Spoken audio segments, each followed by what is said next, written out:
सभी को नमस्कार। मेरा नाम है महेश और आप देख रहे हैं इंटरनेशनल अफेयर्स हिंदी। आज हम बात करने वाले हैं उस मुद्दे की जिसने भारतीय समुदाय की अंतर्राष्ट्रीय स्तर पर चिंता बढ़ाई है। जी हाँ दोस्तों, हम बात कर रहे हैं आयरलैंड में भारतीय नागरिकों पर बढ़ते हमलों की, जिसके लिए भारतीय दूतावास ने अभी भारतीय लोगों के लिए एक एडवाइजरी जारी की है। इस वीडियो में हम आपको भारतीय नागरिकों पर हमले के कारण क्या है, भारतीय दूतावास ने क्या कदम उठाए और वहाँ रहने वाले भारतीयों के लिए क्या खतरे हैं, इन सभी मुद्दों का विश्लेषण करेंगे।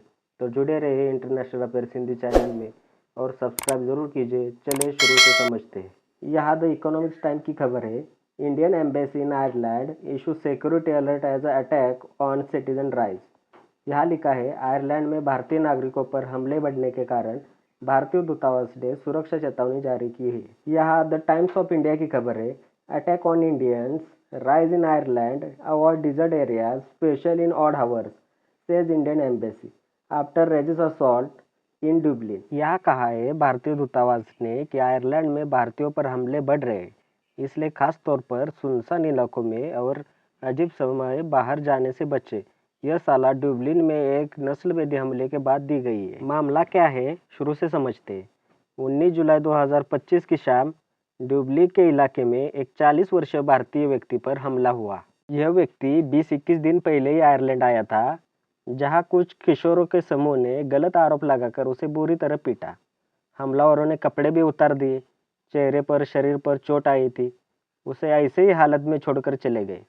एक स्थानीय महिला ने उसे एम्बुलेंस बुलाकर उसे कंबल ओढ़ाया। इस घटना के बाद 24 से 31 जुलाई के बीच कुछ और घटना सामने आई। एक छात्र को ट्रम स्टॉप पर पीटा गया, दूसरे छात्र के कपड़े फाड़ दिए गए। संतोष यादव एक वरिष्ठ एआई वैज्ञानिक है, उन पर भी हमला हुआ जिससे उनके चेहरे की हड्डी टूट गई। इस घटना के चलते भारतीय समुदाय ने डबलिन में शांतिपूर्ण विरोध प्रदर्शन भी किया। इन घटनाओं से भारतीय समुदाय में गुस्सा फैल गया। इसके बाद भारतीय दूतावास ने एक सुरक्षा चेतावनी जारी की। अब इस सुरक्षा चेतावनी में क्या कहा गया, इसे समझते हैं। यहाँ लिखा है, there was been an increase in the instance of physical attacks reported against Indian citizen in Ireland.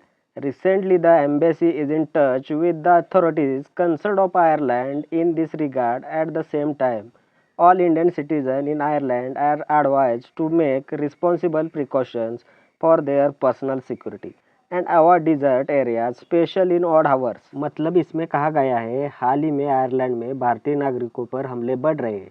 कृपया सतर्क रहे, अकेले और सुनसान जगहों में जाने से बचें, खासकर रात के समय। साथ ही साथ दूतावास ने हेल्पलाइन नंबर और ईमेल जारी किए हैं। आयरलैंड प्रशासन और भारतीय दूतावास ने अब तक क्या किया, उसे समझते।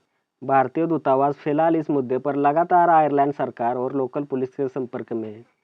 इस घटना को नस्लीय नफरत पर आधारित अपराध मानकर कार्रवाई हो रही है। दूतावास ने पीड़ित से भी संपर्क किया है और इलाज तथा कानूनी सहायता में मदद दी जा रही है। इसके बाद आयरिश पुलिस गर्दाई का स्टेटमेंट क्या है, इसे समझते हैं। आयरिश पुलिस ने कहा है कि इन मामलों की जांच कर रहे हैं। पुलिस ने अपील की है, अगर कोई घटना होती है तो रिपोर्ट ज़रूर कीजिए। दूसरी तरफ भारत सरकार ने दोषियों पर सख्त कार्रवाई की मांग की है। अब समझते हैं कि आयरलैंड में भारतीय लोगों की संख्या कितनी है। आप सभी को बता दें कि आयरलैंड में भारतीयों की संख्या बहुत ज़्यादा है। वहाँ लगभग 80,000 भारतीय मूल के लोग हैं, जिसमें 40,000 तक लोग एनआरआई है और उसी के साथ 33,898 लोग भारतीय मूल के हैं और 10,000 से भी ज़्यादा छात्र हैं। भारतीय लोग मुख्यतः health care, IT, engineering, management sector में काम कर रहे हैं। अब इन हमलों का सामाजिक और मानसिक नुकसान क्या हो सकता है, इसे समझते हैं। ऐसे हमले भारतीयों के मानसिक स्वास्थ्य पर भी बुरा असर डालते हैं। छात्रों में डर बैठ गया है, कई लोग रात में बाहर निकलने से डर रहे हैं। कुछ छात्र तो भारत वापस लौटने का भी विचार कर रहे हैं। अब इस पूरे मामले में भारतीय की मदद करने वाली जेनिफर का क्या कहना है, उसे समझते हैं। जेनिफर का कहना है कि उस आदमी की आंखों में डर था। वो बार बार कह रहा था, मैंने क्या किया है, मुझे क्यों मारा। जेनिफर ने आगे कहा, यह हमला अमानवीय और नफरत से भरा हुआ था। तो दोस्तों, विकसित देश में भी नस्लीय हिंसा हो सकती है। इस पर हमारी सरकार ने तुरंत प्रतिक्रिया दी, जो कि सराहनीय है। अब जिम्मेदारी है आयरलैंड सरकार की, जो कि वह अपने देश में रह रहे सभी समुदायों की सुरक्षा सुनिश्चित करे। अब आपकी बारी है, इस मामले में आपकी राय क्या है? क्या इस हमले के पीछे कोई गहरी सोच है? कमेंट में ज़रूर बताएं। फिलहाल इस वीडियो में इतना ही। अगर आपको जानकारी अच्छी लगी तो लाइक ज़रूर कीजिए, अपने दोस्तों के साथ शेयर कीजिए और सब्सक्राइब करना मत भूलिए। मिलते हैं अगले वीडियो में, तब तक के लिए धन्यवाद। जय हिंद।